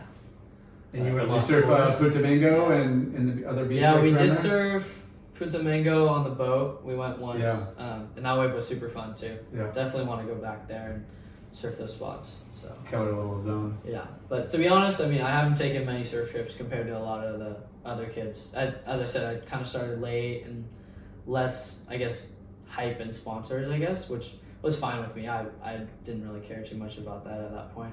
I was just having fun and enjoying surfing for what it is, being in the ocean. But definitely want to travel more now. Like, Yeah. So little you more got like season. a trainer / nutritionist over here. Did you have a videographer? Did you guys film? That's That him too? too. That's him too. He's an I know- I feel absolute your pain. beast. He's an absolute beast. Yeah. So grateful for him. Which I is mean, great. We did it a little bit, like more so in our teenage years because it was really expensive and the camera's batteries didn't last long. Like there was a lot of variables, but we were able to like do some filming, which was crucial to like developing style and working out kinks and stuff and looking at boards. How'd that board? Well, it felt good, and you watch it and you're like, I don't know, kind of like weird, like vice Yeah. versa on the board tech, but it's huge. You've done some work with Christian Science too? no. Okay. No. Who did you do some coaching with somebody? I did coaching with Ryan Simmons. That's it. Right on. Right on. Yeah, I think before I met you, until, I mean, he was literally my USA coach at ISA Worlds. Yeah. Literally a couple months ago. Yeah. So that was cool. I was like, he's my normal coach, and then like was coach of the USA team. So that was pretty cool. Yeah. So he's you that was your first. Is that your first big international contest? Yeah, I think so. Yeah, Yeah. I did all the N.S.S.A's. I did like the N.S.S.A nationals and whatever, but that was my first actual contest competing against the world, other Yeah. countries and stuff. So that was super exciting. Tell us about that. Yeah, where was it at? That was in El Salvador, but 2 different breaks. So the contest was held at La Bucana, and then also. And the waves are Nelson good, Sol. right? Pretty good. I mean, I didn't like those waves too much, but like they were pretty good for contests. Which one was the like left that La broke Bucana. far out and kind of reformed? Yeah, Yeah. La Bucana. It was like kind of an A-frame peak left Yeah. and right, and then Encinitas was like a super long right, kind of Mhm. just went all the way. But it was like a really cool experience just to be a part of the team and like to be honest, like I was just grateful to be a part of the team and like make the USA team because it's pretty stacked. I feel like just be able to It's go a on that huge trip. accomplishment and a nod to your talent, you know? Yeah. You To- can't to just make be it on that team, like, Yeah, because I mean, it'd be easy if they just said, "Hey, we're going to take the best like surfers we see," you know, versus the guys that can compete well, you know, like that's what you're going to do, and doing the little series to kind of see. did you have to compete in contests to get selected? Yeah, Yeah. so I'm not sure how like exact precise the like choosing was for the team, but I did fairly well in like the prime series for the whole series. I think I won the series, so that was like definitely I don't know. I don't know how they picked. I'm going to take the guy. I got first in all of them, so I think I We need won. that ringer over there. I think I got. Yeah. So I was like, just I knew in the back of my head I could maybe make it, so I was like, all right, I got to put in the work, and if I can do like the best I can in this, then maybe I'll have a shot at it. Yeah. So I was just grateful to be able to do that. That's cool. Yeah. And then you, I saw some clips. You were at Hawaii this winter or last? Yeah, this winter just got like back last month. Yeah, last Nice. month. Was that your first trip there, or you've been there a few times? I was there twice before, but only went for like maybe a week. Yeah. And it was just kind of an introduction and didn't learn. I feel like I didn't learn too much. I kind of just went out and was like, okay, like this is Hawaii. This is kind of like how the vibe is and the people around, you know? Yeah. When was the first time that you went? That was 2019? No. 2021 maybe, actually, after. That you went to Hawaii? Yeah. The first time? Yeah. We went as a family and just went for like a week or so. In the winter or? Yeah, wintertime. Just Was North it- Shore, and it wasn't super big or anything, but it was a good introduction for me to just like surf there. And Yeah. Doesn't it blow you away that when you go there and if it's not big, you look at the ocean, you're like, that's pipe? yeah, it's You know? it's pretty crazy. Like it was funny. I didn't even check pipe when the first and the two times I went there before. Like I just surfed kind of Rockies and I surfed VLAN and just kind of the, I guess more chill breaks, you Yeah. know. But it was fun to kind of see, like I'd watch clips at Rockies of like people doing full rows and I'd be out there and be like, oh, like I'm out here. This is pretty cool, you know. Yeah. Pretty surreal. So to be Yeah, out because there. I mean, you know, growing up and surfing and watching videos, and you know, you don't have magazines, but you know, back in the day, you would see these things, you know, on video or magazine or internet. You're like, damn, I'm gonna go there and Yeah. check it out. And then when you go there, and if the waves aren't pumping and it's flat, Yeah. it's so weird because You're like, this is not the right spot. I'm Yeah. not sure about this. I remember the first time I went, and it was kind of flat, and then you'd go into a shop and see pictures on the wall, Yeah. and you're like, wait, that's across the street, Yeah. and you're like, yeah, they're like, yeah, that's It's- pipeline, Yeah. and you're like, wow, like, Yeah. Well, there's how does that happen? a super well-known spots, obviously, you know, pipe and, you know, VLAN and off the wall and, you know, sunset. But there's a lot of other spots, and even Rockies, like, you know, like it's kind of like the lowers, you know, of the North Shore, you know, as far as like left, right, super consistent. But the swell, there's one thing on size, but it's the direction that's like the most important, you know, because certain spots totally get missed on certain swells. Others totally bring it in and suck it in, and it's just very sensitive to like even just a few degrees of swell change. Yeah. You know, when you get a straight north versus a west, northwest versus a west, like just certain parts of the coast, it'd be 10 feet there and 3 down there. Yeah. And you can That's be right. like, yeah, but that and that takes a little bit of like, you know, knowledge and just checking and spending a lot of time driving, and even though it's a small area, it's challenging for sure. So you went a couple last month. Yeah. How And many that boards? was for about 3 weeks or so. So definitely like, I think that was my longest surf trip ever. You know, I haven't even been away from home that long ever. Yeah. So that was kind of cool. How many boards did you take? I think it was six boards. So like, Good little quiver. yeah, a couple like 2 step ups and then like a bunch of short boards. But to be honest, like I learned so much. Like I still have to compute it all. You know, it was such a good trip in terms of how to surf the waves, where all the spots are, what boards I want to ride in certain waves and sizes, and like, I mean, I still have such a long way to go. I'm still Where such a did you newbie. stay? We just stayed in Haleiwa, so we searched Haleiwa a lot actually, because it was like we were talking to Jason Shibata. Shibata. He was at Haleiwa one day, and he was like, yeah, like if you stay in Haleiwa's the first place you check, but if you live like all the way over where Pipe and Rockies and everywhere, like Haleiwa gets neglected, and you don't really check it unless it's the last resort, you know. Yeah. So it's good to put some. That's time one in. of the best waves on the North Shore. It's so Yeah. beautiful. Yeah. But it is very, It's a heavy wave though. very challenging, and it gets heavy for sure. Yeah. It's really heavy. Like Yeah. it's playful up until like 8 feet, and over 8 feet, it's like I got the intense. most work there ever. Yeah, It it's a was- lot of turbulence and it's Right. sharp. Yeah. Yeah. But I was telling my dad, you go to Hawaii to get worked. Like you don't Yeah. go there to like Yeah. do little air reverses and little chip snaps. Like No. you go there to figure out how to hit big sections, do big carves, and just absolutely get worked. So Yeah. that I'm glad to like You go there to did that. take punishment. Yeah. You go there to try to hold on to your board, duck Yeah. out of the wave. Yeah. You basically learn in the way of getting wrecked. So No, Yeah. you feel, like at home in California, it's like it's rare you'll ever ditch your board, you Oh, know? yeah. And there, you feel like a kook ditching it, but it's like, no, I'm just trying to save my board and not get it worked, you know? Like, well, yeah. I mean, it was funny. I got caught inside at Haleiwa and on like a 12-foot, 15-foot set, and I was like, great. And I was like, I wasn't thinking about like, all right, I'm for sure gonna ditch.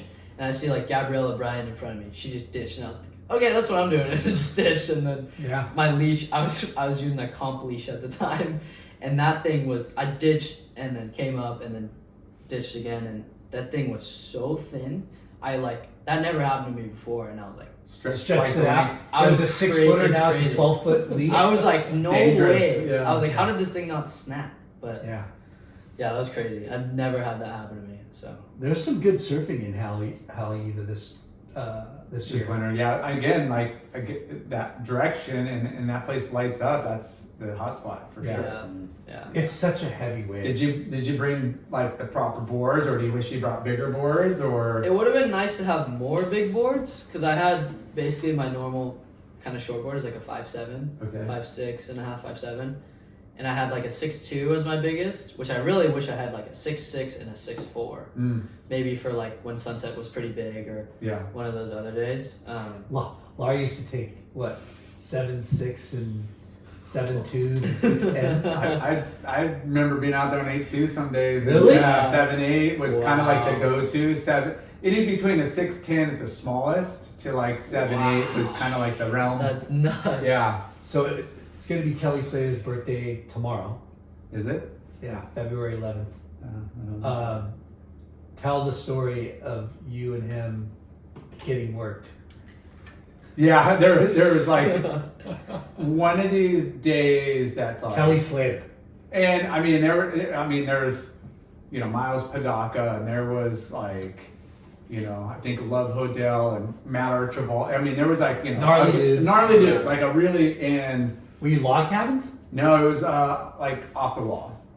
Back door was kind of closing out, but there was like makeables based on the sand at like off the wall, and it was perfect and pumping, and like you're pretty much taking off, and it's like trying to get out through a beach break. Like there's no like route because you're too far down the reef to kind of like if you go kick out a back door, you could kind of like wash in and go out around. Yeah. Where you're just kind of like you would just wait, and it was definitely big but perfect, and there was makeable waves, and anyway, so I get caught inside, and you're just getting a bunch on the head. You can't go in.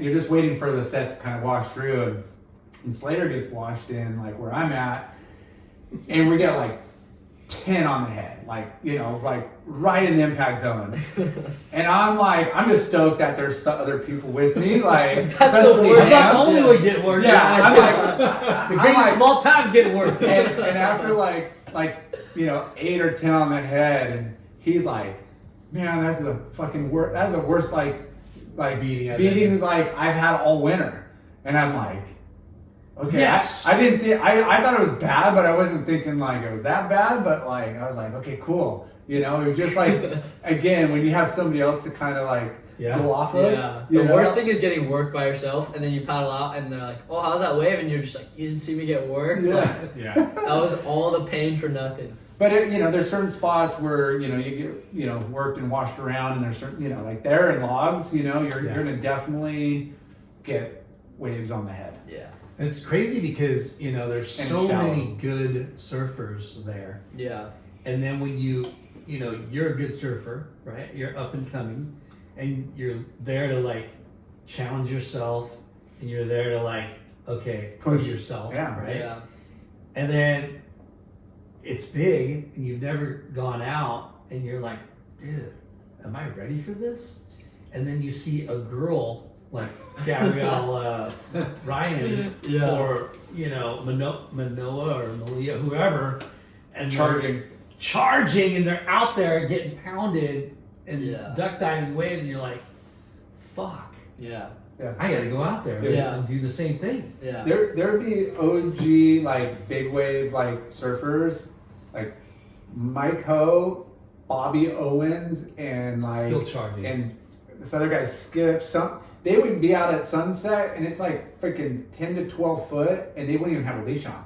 Yeah. They would just paddle out. They just knew like how to avoid, and they'd never fall, and they'd only pick the perfect waves. Like, here I am, like just make the drop and survive, and hopefully I don't get killed. And these guys are always on the best ones because they knew which waves. And I'm like, freaking guys have no leash. Yeah. And like, we grew up with no leash. It's like, yeah, we know we fall, board's gonna wash around, we just go swim to it. And I'm like, It's so nice. like, you guys are crazy. Yeah. I got the thickest, biggest leash. I'm like, this is my lifeline. Yeah. Yeah, But it's a different era back then, like those guys. I don't understand how people like you guys can develop the courage to take the pounding and then go back out. Yeah. It baffles me. I think it's been long periods of time over there. We go for the whole winter, and you just hope the first couple weeks it's not like going to be massive. You hope you can kind of like Acclimate to it. acclimate, get a couple, Yeah. and then after a few good lickings, and you're like, okay, I could handle that. Or it's all about just mindset and getting comfortable, but you got to put yourself in those positions to Yeah. kind of get comfortable, Yeah. which is Where you go? not fun, but it's different. Like surfing big waves at like Pipeline, where it's so powerful and so thick and super shallow, versus like a sunset wave. You're probably getting more work at pipe, but you don't think about it because you're just like, don't hit the bottom, don't hit the bottom, don't hit the bottom, don't hit the bottom, don't hit the, like the whole time, and you feel, so you're getting so worked, but your mind's thinking about other things. Where you go to sunset and you get licked, and then all of a sudden you're having to clear your ears because you just got pushed down like freaking 20 feet. You're like, holy crap, I'm like so deep right now, like my ears are about to, it's like different. So then you're thinking about that, like, whoa, how deep am I? It's dark, and what's going, Yeah. There's different scary situations. for sure. Like, and it's all relative to what, like the break, it's like, oh, it's a different wipeout at one spot versus the other, and your mind does different things. It's fucking weird. Yeah. But you gotta We've put had- yourself in that position. A couple different guests tell us their nightmares and Yeah. sunset nightmares and Pipeline nightmares. It's like, because Pipeline, there's so many fucking people trying to get their wave of their life, Yeah. Yeah. and none of them, and a lot of them don't even know how to surf, Yeah. but they've seen it on TV. Or if you're a Howley Coop, We're out there. you're never going to get a good one. You pretty much have to go on closeouts, because back then Yeah. it was like every photographer. Back in it's like if you go through all the old magazines and you look at all these perfect like barrel shots, like 90% of them are closeouts. Closeouts, yeah. So I just knew, like, I don't even care, pack and hold. I'm freaking. If there's 10 cameras there, I'm going. Like somebody's gonna get it, and you just end up like going on closeouts more often than not, because there wasn't the video. The video aspect was there, but it was more the photo. Yeah. Kind of scene that really pushed you, and that's why off the wall it's like, well, you're going to spots that are packing barrels. Yeah. So you were there for 3 weeks. Yeah. You surf Haleiwa, you surf all the spots. Basically everywhere. Haleiwa, Pipe and Backdoor, Get some good ones at Sunset. Pipe. To be honest, when I was going there, I was telling my friends, I was like, hey, if you see me post one clip from Pipe and Backdoor, like, I'm psyched because I've never ever surfed there. Yeah. It's the first time I've paddled out there. So And it's crowded. yeah. Well, when we got there, gosh, it was firing. I mean, I didn't realize how good it was because I was like, oh, okay, so this is normal pipe. Like, this is pretty damn good waves. But I didn't, because I checked the cam now, and obviously we just watched the Bill Wong Pipe Pro, and the waves were horrible for it. You know what I mean? In pipeline standards. And so when I was there, it was literally like every wave that was coming in was like so good. The right direction. Like even the 4 foot backdoor ones on a 12-foot day were like you're getting spit out of. Like It had like a 2-month run. It was like, oh my god. Like when Like, we it was were crazy. when we were there, it The was Hui- so good. Yeah, The backdoor Hui. backdoor Were shootout you was there really then? good. I was there during that Yeah. too. It was so That was- good. Even like Koa all the guys. Rothman. Yeah, they were was like saying it was the like best. the best. it's the best waves I've seen at Yeah. Pipeline ever. Yeah, I'm like, and those guys have seen it all. yeah.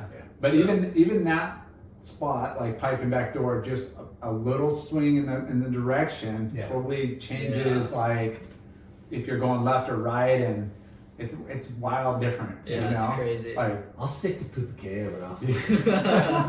I'm down for Pupukea. yeah. Even poop gets that's gnarly too, man. Yeah. Sandbar gets like We went 2 years ago, and I brought one board because we looked at the forecast. It was like 1 to 2 the whole time, Yeah. but it was actually like 2 to 3, occasional 4, and it was good size. yeah. But I was riding like a 5.7, Yeah. 2+1 setup, Yeah. so I was like way under. Yeah, you need a Couldn't lot get in the of- waves. Yeah. It was so you frustrating. need foam. Saw older dudes just twinkle toes and twinkle, they're way out the back, just He's chipping in. You're just like, He's paddling, and just doesn't have enough foam or momentum, and Yeah. then like he's Get airdropping pitched. at the end. Yeah. so Yeah. screwed. Yeah. So Hawaii, Yeah. and so now what's your focus? What contests are you focusing on? Yeah, so I'm done with the kind of the amateur contest now. Done with the USA Primes and the N.S.S.A. So just straight to the QS and the Pro Junior QS. That's my main focus right now. So next one is Morro Bay. next week. And I think it's like the week of the 20th, so Okay. maybe 2 weeks or so. So yeah, definitely goal is to qualify for the challengers. But to be honest, this year, like, I'm not even worried about qualifying. I don't feel like I'm ready by any means. Yeah, you're like, only 18, right? yeah, I'm 18. Like, I just came off my amateurs. Like, Yeah. I think one of the biggest main goals is to qualify for WSO Worlds Juniors and then try and win that. Try and be a World Junior champ. So that'd be a So big what goal. does that entail? What? How do you get invited to that? Yeah. I think it's top 2 in North America for 20 and under. 2? Top 2. It's so That's gnarly. tiny, but Like how many countries? How big is the event? it's pretty small. There's Like a 20, 48? 24. Only 24. 24. Dang. 2 from each, and then a couple and a bunch of wild cards. What? So What did maybe they judge? What contest? All the QS and it's like it's the Pro Junior Tour. okay. So like I was just in Pismo, and they did the They did QS both. 3000, but then they also did the Pro Junior. And so the Pro Junior's in its own tour, same as the QS, just with the 20 and under people, and in each region. So there's a Europe Pro Junior tour. There's a Asia Two. Pro Junior tour. So the one that Jarvis Earl. So he was won. from Australia. Yeah. So he was the Now, Australian. that was a junior Yeah. world tour. Yeah, event. World Junior Championships. Okay. And they'll do 2 in each region, 2 events to qualify, or No, there's like a certain amount of events. I think it varies from each Mm. region. you just gotta be top. Top 2 in your So, rankings. so this year, you're gonna do what contest? I have Morro coming up, Morro Bay QS. Florida in the beginning of March. I have a QS and then also the Pro Junior. So there'll be double there. And then I go straight to Barbados for a 5,000 QS. So I'll be gone in March for about a month. Nice. Barbados is a 5. Yeah, Dang. they upgraded it to a 5-star. Who's now. the main sponsor there? Is the country like the I'm tourism? not sure. Yeah, probably something about the tourism. Yeah. We're in Have you Florida. been there before? No, Ooh. I look forward to it. Hey. Though. It's Glad you Kelly's- put some time in at Haleiwa because it's got It's a a lot of similar very rate. similar. Yeah. Yeah, but a That's little what I bit more said. of a Tighter, tighter, spot. compact. Yeah. Speaking of Kelly Slater, that's just one of the favorite Yeah. waves. I've been Yeah. there twice. The best session he's ever had. Yeah. Yeah. The best film session he's ever had was at Sioux Falls. Yeah. That's pretty crazy. Yeah. So crazy. Where's the event at in Florida? What? Cocoa grade? Beach. Oh shit. Yeah. So Not it's gonna even be. what? Come on. Can't wait to surf 1-footers. Maybe if we get lucky. Do you bring for those small? See, you don't want to events? grow anymore, Yanger. No, I'm Wanna actually be- happy I don't grow because now I can actually dial my boards and know what I want to ride in those conditions. Yeah. So it's nice. Do you have like a go-to like groveler board, or do you kind of just ride your traditional? Well, it's funny. We just picked up 2 kind of groveler ones, but to be honest, like I don't even ride really grovelers because I'm pretty light. Yeah. So I don't need like a super short epoxy wide board. But we kind of went with some short board designs in like a normal average day model board with like an epoxy and then a swallowtail. So If you put my board under your arm, you would trip out. you're like, can I get an a stand-up paddle on this thing? Like, what's your like volume like? What are you at? 23. 23. Yeah. 23. But we're working to get that up. Dad and I are in the gym Yeah. trying to put on weight. So Yeah, there's healthy weight to have, strength and power, and there's a fine line. You know? You got to be lean and fast, and So are you making edits too? Like, yeah, well I do just the traditional Instagram edits, obviously, and my dad films and then I'll just edit it on iMovie. I do all my editing. But I definitely I know a lot of people are kind of either one or the other. Like, I'm going to be a free surfer and do edits, or I'm going to grind contests, but I kind of want to do both. Like, I'm really passionate on finding great songs and editing it to the music and finding a theme and having funny B-roll, and I watch a lot of the Chapter 11 with Dane Reynolds, and then obviously what he did before with Marine Layer, and then I watch a lot of I was just watching Taylor Steele's what was the movie? I can't believe I forgot this, but they have the intros of everyone, and it's they're faking their parts, they're in a green screen. The show. It was Either a the green show screen. or No, campaign or no. How can I forget this? Stranger Than Fiction. Stranger Fiction. That's my favorite one, and so I've been watching a lot of old Taylor Steele movies. Yeah, he's a big inspiration. I see him every day, and he's the coolest guy ever. But yeah. They used to do a lot of skits and stuff. yeah, well, that's what I love. It's I think it was a clip of Jordy was jumping on a trampoline with a board, or they're hanging him and acting like he's faking his airs. Well, if you go to the show, bro. Hey, my boy over here is looking for a fake ID. that was his line in the skit. Yeah. And Rizal, you know who Rizal Tandy is? Yeah. He He's was the selling pimp fake selling watches. stuff. No way. I was trying to pimp Bobby Martinez a fake ID. That's crazy. What my boy needs over here is a fake ID. He's like, you should reenact that. That'd be funny. Yeah, that'd be pretty awesome. In the Yanger's video. Yeah, I know. I could be Bobby Martinez, or Oh, I could be Rizal. Yeah. Yeah, definitely But it was fun. I mean, we did a lot of fun stuff that Taylor did, and he pushed everybody to some serious, but most of it was fun. Yeah. But it just he was creative. The reason why I brought that up is because here you are. Is it the 21st century? We're in the 21st century? Yeah. I think we've been in it for about I think 23 so. years. Yeah. So you're the way that you monetize or make yourself valuable to your sponsors is pro surfing's contest, but you got to do other things, because when Jay was a surfer way back in the day, he got magazines, surfing contests, but he free surfed. He's a free surfer because he didn't have it in between his ears to compete.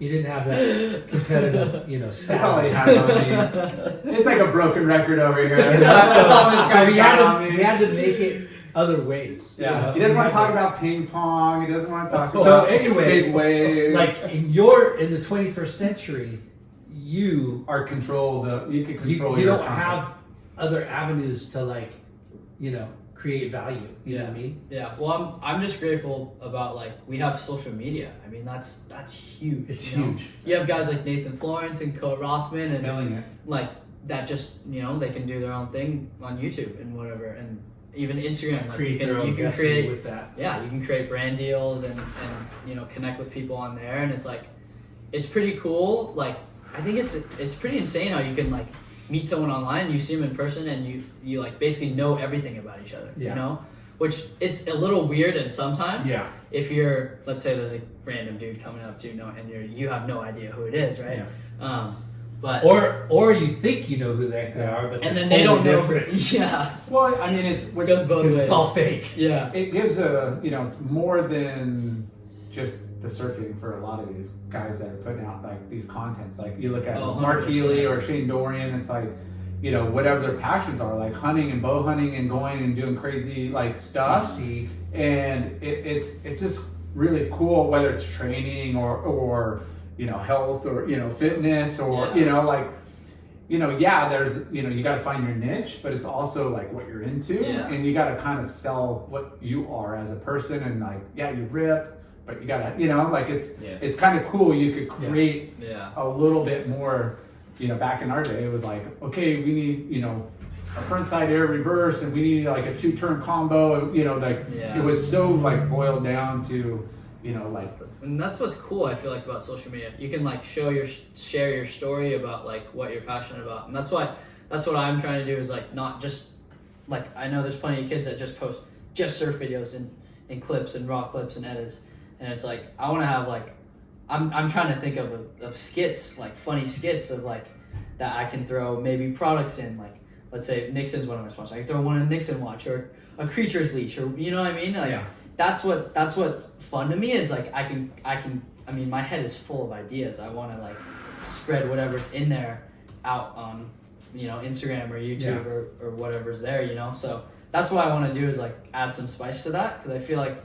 Did you start a YouTube channel yet, or? I do, but I haven't really posted much on it. Yeah. I'm still trying to figure out kind of what I want to do and if I want to go on that path, because I know it's definitely like some work you need to do to actually have it be successful. You can't just post and like post once and then be like, oh, okay, like maybe I'll do it like in a year. You know, that's not gonna work. So just trying to add some spice and like be unique, be different. But also at the same time be myself. Yeah. And be who I want to be. Like I want to surf and like smoke guys in contests and surf really good, but at the same time I want to go to the gym and hit a PR on deadlifts. And then I want to go home and eat a fat acai bowl and like go hang with my friends and like watch the sunset. Like it's all that, combined. And so I'm just trying to, I to be honest, I haven't done much now with it on my Instagram and my profile, but I'm thinking about doing it, and I definitely want to put it out there. Yeah, that's good. So good to like mix it up, and there's plenty of people that I look up to that do that kind of stuff, and especially not in the surf world. So definitely want to like kind of not start a new trend, because it's not new and it's not really a trend, but it's something that I want to be unique to myself. And do it. So. Are you gonna drop some 10-foot half pipe 540s? I don't feel like breaking my head.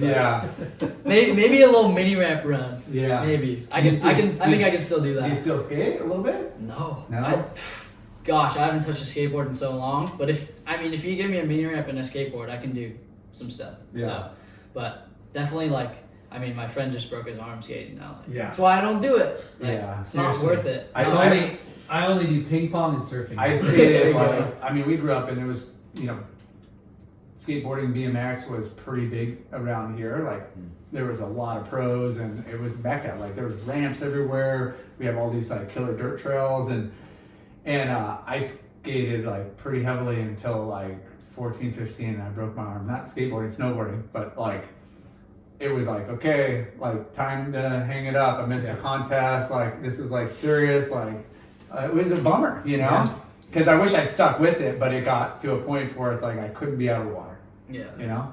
It's I mean, if you're gonna be a professional surfer, you can't, hinder yourself by breaking your arm or ankle or whatever. Yeah. Yeah. For sure.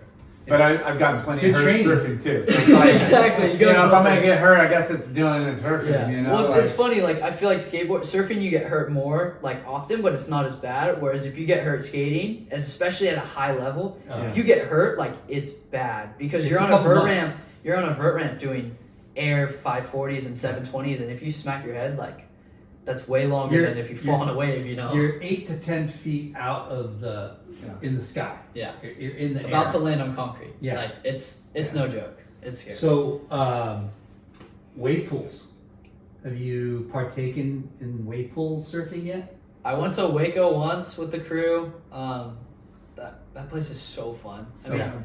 it was crazy. Like even just the normal wave, I was like tripping out. Like I'd like do three turns and then kick out, and then we were in like the public session with like some random people, and like a guy would fall and I'd push it, and then I go around and push another one. Like it was just like way too much fun. Yeah. Like that place. little is skateboard amazing. park. Yeah, and that's So good. that's one of the things I feel like is like skateboarding's much easier to get good at fast because the things don't move. The control. You can try it 1,000 times in Yeah. a row, just Yeah. go. But surfing, if you want to do air reversal, you got to find the section, and then you Yeah. got to make sure your feet are in the right place, and you don't shoot your board out. And Wave pools make it closer. and that's why I was like, wow, like if like you could progress so fast if someone lived at a wave pool and like, or even just had a small ocean background and went to go live at a wave pool for a Yeah. year. Like, What's crazy is the movie North Shore, where the guy from Arizona, Rick Kane, yeah, became almost So like a ahead of his world-class time. surfer. It's gonna happen. yeah, no, Like it is. somebody in So a yeah, wave no- pool yeah. could be. Well, that's what I'm saying in Korea. the Hey, if I Korean win the wave pool, lottery, I'm building a someone's wave gonna pool, do it. and you guys are all invited. It's Yeah. like, Yeah. So you haven't done Kelly's pool yet? I have not. Just Waco once. with whatever, the- Dad. What, you don't want to drop like freaking 60 Yeah, dude. G's? Hey, 60 G's for a couple waves. shameless plug for Kelly on the beach. Kelly Swanson. Kelly Sorensen on the beach surf shop. Yeah, If you hit him up on Instagram, he's got spots. he does like he books out dates, Yeah. and you could buy it like a slot for the Yeah. day. So he's got some Way days more in March. manageable. Yeah. The first couple days of March. In July, and he does September and December and February. He does Yeah. a lot of days. throughout But the we've year. done it a couple times. Yeah. Whew. Insane, huh? It's Yeah. it's pretty insane. Yeah. It's a perfect wave for 600 yards. Yeah. Legs must be burning, huh? Oh. Yeah. Yeah. Are you part of your local board riders? I am, yeah. So I'm with the Encinitas board riders. Do you guys have an event coming up? Or We do. just- Yeah, I think next weekend I actually. think yeah. At I saw Seaside. it on the calendar. Yeah. Seaside. So that should be fun. Nice. Hopefully the waves turn up and cool to be a part of that. So you got who's on your squad? Is it You're the 15 to 9. 15 to 19. I think it's me, Cole McCaffrey, Ellie Tempiri, and Wheeler Hasberg. So Nice. Solid. all the boys. I'm all good friends with them too, so it'll be fun to Nice. do that. We have an And inter Rob's squad on that workout squad, tomorrow. right? I think so, yeah. Rob Yeah. should be doing it. Jake Marshall? No, he should. I think he's gonna be in Hawaii for Sunset. Okay. I was hoping Taylor Clark, but I think he's hanging out with Jake in Hawaii. But yeah, we got some good surfers, so should be fun. Yeah. And at the home break at Seaside, I mean, it doesn't get better. So have you been to the Mentawise? I have not. I want to go so dang bad. Yeah. You have no idea. I'm sure like Salty Crew, when you're supposed to be putting a trip together soon. Yeah. Yeah, I don't know. I haven't talked to him much about it, but You gotta make some Hopefully soon. edits Yeah. in Come on, Hot Goods. On the I know you guys Mentawise. like the last there. Yeah. Yeah, let's go get ready. gosh, those waves look so good. It's like It's I think I would like actually like scream like the whole day. you do. Like, I'd be You so do. fraught. Like You scream the whole day. I just look at waves. I'd watch clips of there, and I would just be like, "That's not." I'd paddle out and be like, "This is not real." Yeah. I've only been to the Mentawise once. Yeah. And we didn't get it amazing, but we got it great for me. Yeah, And It was good. It was It fun. was really Yeah. fun. Fun for you guys, perfect for me. Yeah. yeah, It was fun. We But got good oh waves. my gosh, dude, it's Yeah. it's heaven. yeah. Like macaronis and Oh my gosh. HTs and HTs looks bank vaults amazing. and Yeah. Raglan. Raglan's, yeah. And we got Thunders. Thunders. Yeah, we Yeah. got Lance's left. You definitely A lot of good need to ones. make Yeah. a pilgrimage to there.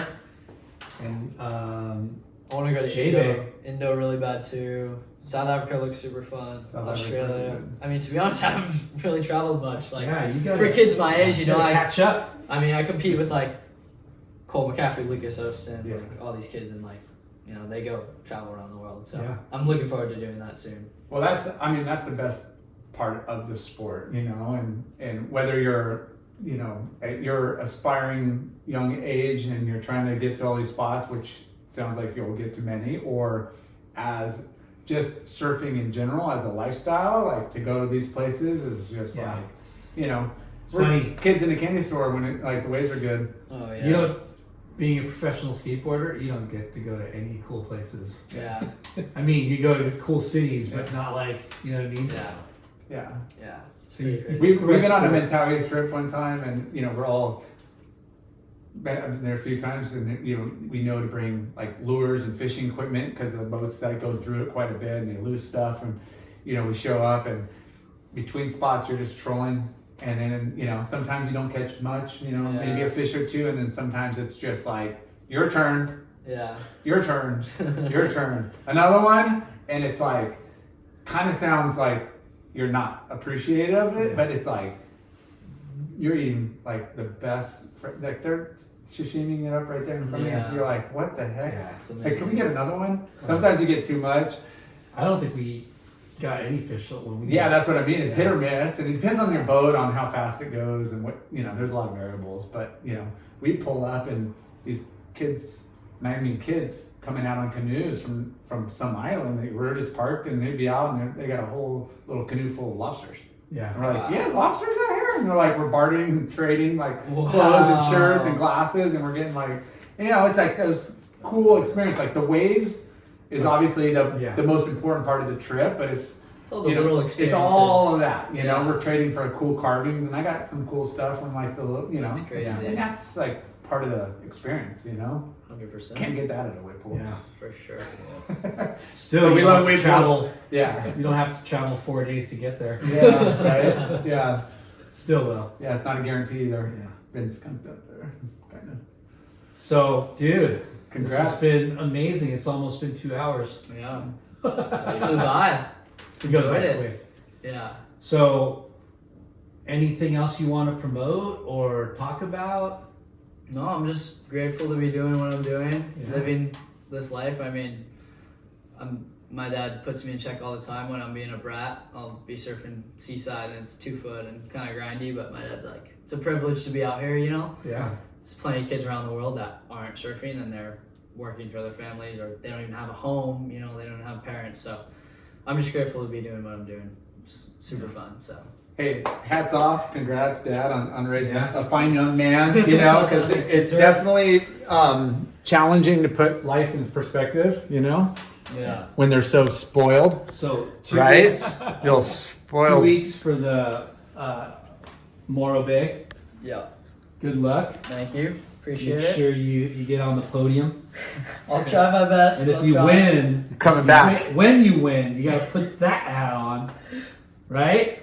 And you going got to on? stand up on the podium, raise your trophy, and say, "Listen to Late Night with Chocolate." There you go. Promotion. Yeah. Let's go. Dude, Jaeger, Kyan, thank you for coming. Robert, thank you for bringing them. Yeah. Good luck in the future. We know we're going to see a lot of podium visits for you. Thank you. Appreciate it. All right. Peace out. Peace. Thanks.